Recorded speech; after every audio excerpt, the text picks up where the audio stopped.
This will be explained in the simplest way possible. Here we have a game, looks pretty good, pretty smooth. What the game is doing is displaying many images in quick succession that make it seem like it's in motion. These images are called frames, and the rate at which a video shows them is categorized as frames per second. The more frames you have, the smoother the motion looks and the more responsive the game feels.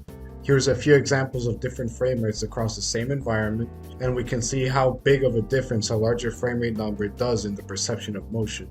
This is because the larger the frame rate, the less milliseconds a given frame lasts on screen.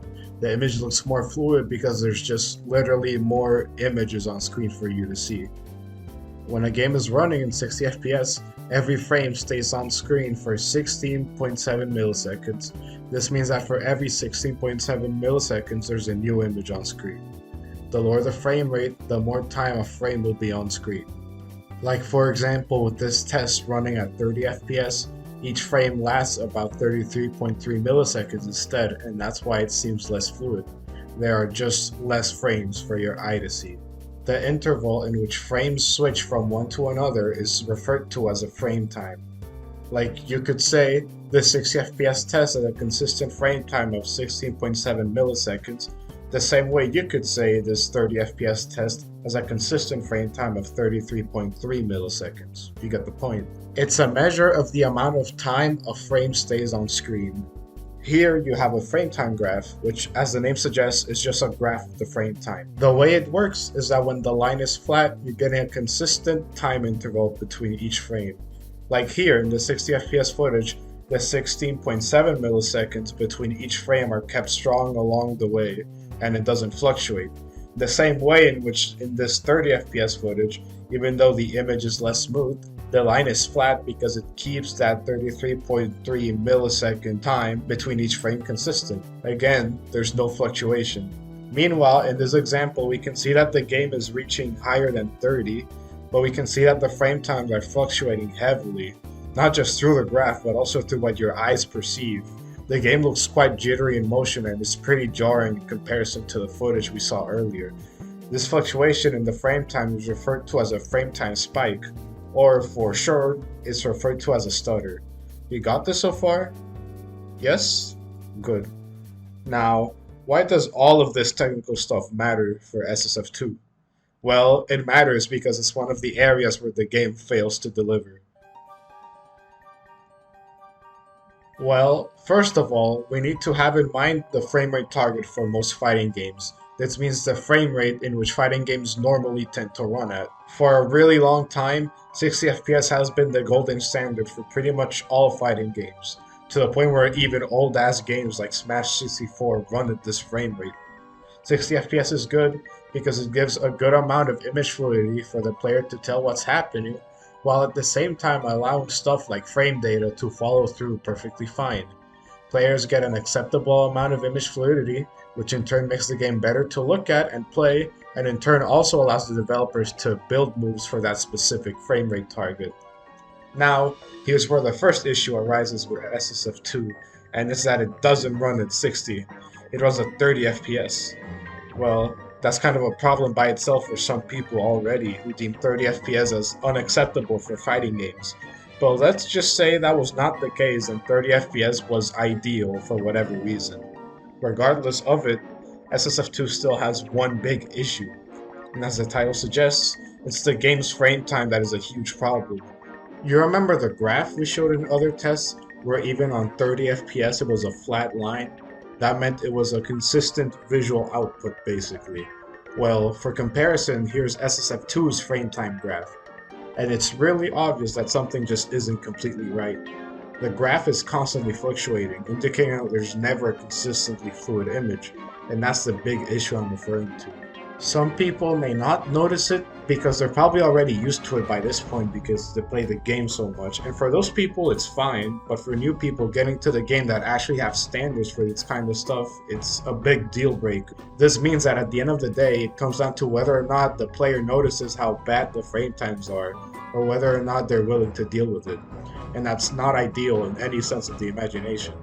Not only is it a suboptimal frame rate for this game genre, but it also doesn't hold the frame times consistently at any point. On a technical level, it's basically having microstutters every single second, and I don't think people pay enough attention to it. These types of frame time spikes happen during live gameplay, which affects play and is not down to the online. It's just how the game runs on a fundamental level, and it's even worse when you pair it with the online that SSF2 has, which we know isn't really that good. So coupled with both the game literally microstuttering all the time and the delay based online, you get a game that sometimes just feels unresponsive or unpleasant to watch in motion. That's also not taking in the fact that sometimes the game just has actual stutters that last for a very noticeable amount of time, for no real reason, like here. So, coupled with the already existing frame time issues, the game literally just stutters sometimes. For what reason? I don't know. I've gone through two vastly different performing laptops, but the game still hitches. This is something that affects every single computer out there, no matter how many players are on screen and no matter what settings you're using, as shown here. I'm just moving around in TOS both at high and low settings, and the game still stutters on both tastes. For these random stutters, there are no fixes. However, there is a fix to the constant frame time fluctuations whenever the game is running. I'll talk about it by the end of the video. If you want to skip to it, you can go to this timestamp. From a general player perspective, it might be looked at as a somewhat minor issue that just happens a lot, and yeah, that's pretty much the case. These inconsistencies wouldn't be so bad if they were perhaps more controlled or only happen in specific parts of the match, like at the start or when someone dies or something. But the fact that it happens the entire game is pretty trash, and it shouldn't really be happening in the first place. Still though, most people can play the game just fine, so even though it's a major issue and it does make playability not good for the people that have standards due to other games, for the people that already play it's serviceable and most of the time it doesn't really spawn an issue, aside from the random game starters that were mentioned previously. It's obviously less than desirable, but it's doable to follow through as a player and to just play the game. Doesn't make it any better, mind you, but it's worth to keep in mind that it's not absolutely unplayable or anything of the sort. Now, from an editor's perspective as well as from the perspective of someone who plays many other games, Jesus Christ, after playing a game or watching a video that has uniform frame times that rarely fluctuate, looking at this game is sometimes vomit inducing. Like, what the fuck kind of sense of motion am I supposed to have here? And please note that I'm not complaining about the game being 30 FPS. There's many games that I enjoy that are locked at 30, but at least on the computer I own at the moment, but regardless, there's games I love that can only run at 30 FPS, for example, like Need for Speed Rivals, Warzone Pacific Rift, Shadows of the Damned, Azor's Wrath, a shit ton of other console games that were locked to 30, and was this a point of complaint? Not really, no. And you may ask, then why is it okay with other games? Well, at that point it becomes a case-by-case basis. Most of the games I listed are mainly somewhat older single-player console games first and foremost, where having a better frame rate is preferable, but ultimately not a deal-breaker necessarily. Fighting games have held 60 FPS as a standard for such a long time that even for a fan game to stray away from it is not good, and on top of that, it's a bad 30 FPS no matter what you do, because the frame times you get are literally not consistent. And from an editor's perspective, it's honestly more annoying, because you're literally working with video files, so the consistency of the frame times do matter when editing, no matter what. When someone is just playing the game, then it might not matter as much from player to player, but when editing, it literally comes up whenever trying to do something that involves having two recordings of the same match. For example, whenever I make this effect for the background fade out that you constantly see in my videos, that meant I had to go frame by frame, manually adjusting the amount of time a frame would last in a recording so it would line up with the other one for each and every single time this effect was used. Obviously, I'd still make that effect happen, so it's not like it was impossible, but it makes it so much more inconvenient. And the worst part is that this is probably one of the simpler examples of it. There's much more complex edits that other combo video creators do that must have taken much longer, as background fadeouts in my videos are usually just for a certain move hitting, while some other creators have effects that last for entire clips at a time, and the frame times make it so much more tedious than what it needs to be. It's ridiculous. Literally everyone loses something with these frame time issues in place. Nobody wins. But that's it, ran over. Now, about the fix I talked about. For this, you'll need an external program, specifically an external program that serves to set FPS caps for applications.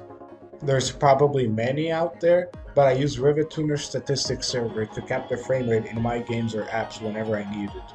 If you don't understand how this works, a frame rate cap is basically one amount you limit the frame rate going up to. Like for example, with the test I was showing earlier with Watch Dogs, I have my frame rate capped to 60 FPS, which made it so that it doesn't go over 60. But if I take off that cap, you can see that the game reaches above it. It's literally a frame rate limit given to the applications you're running.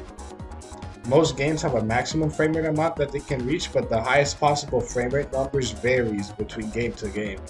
Like for example, here I have a game named Cloud Build running at an uncapped frame rate that usually hovers around the mid to high 200s, which is very high, but the game's engine allows for it, so it's not running at double speed or anything of the sort like you'd see in other games, so we're able to enjoy this high of a frame rate. Meanwhile, in this other example, I have Killer 7, a stylish shooter that's really not intensive in any sense that I could probably run at a way higher frame rate, but due to an engine cap of 120 FPS, I cannot run it higher than that. Then over here we have Sonic Adventure 2, which has an engine cap of 60 FPS. And lastly, we have Need for Speed Rivals, which has an engine cap of just 30 FPS because the game was hard-coded to the frame rate. SSF2 has a 30 FPS cap as well, however it seems that the frame rate cap is not doing its job very well. The frame time variations I keep showing are not intended behavior, something's wrong with the game's FPS cap that causes it to have this issue. But you can fix it with Rivet Tuner by literally just adding the game to it and by setting the frame rate cap in the program to 30. The moment you get into a match and you look at the frame time graph, you'll realize that the frame time fluctuations are gone. For the most part. The random starters that the game has still happen no matter what you do, but without those, the game looks much better in motion for the most part. Unfortunately, given that the sense of motion is much more consistent, the random starters that do happen are more noticeable than before. This means that no matter what, the sense of motion you still get is hampered, and it really sucks. And on top of that, some actions might become harder or less consistent, like pivoting and jumping backwards out of a run. It seems that introducing a frame rate cap might cause some issues regarding with how the game deals with inputs, which is rather unfortunate. It's true that in the heat of a match, the players might not notice the inconsistent frame times a lot of the time, or might not mind the starters, but really, what do we get with the game staying with these issues? We gain nothing. We only lose the type of consistency that games of this type should have. So, what's the conclusion? My conclusion is this. The game should have a better internal frame rate cap that fixes the frame time issues, as well as make the game deal with inputs more consistently with this new frame rate cap. If this isn't possible for whatever reason, then please make the issues with frame pacing more well known, so that players can look for alternatives to make the game run more consistently without having issues dealing with inputs. Regardless of the issues we might have with the game at the moment, we like the game and would like to play it in its best possible state. Please, devs, find a way to mitigate the random ass stutters if possible. It might just be Flash being dumb, and if that's the case then we're kinda fucked, but please take a look into it. It's a relatively unspoken issue that does affect the game and needs fixing. And that's it for the video. It's my first time doing something more elaborate in this style, so if you guys have any suggestions or anything of the sort, I'd really appreciate if you let me know your thoughts and feedback. And that'll be it for now. I'll see you all next time. Take care.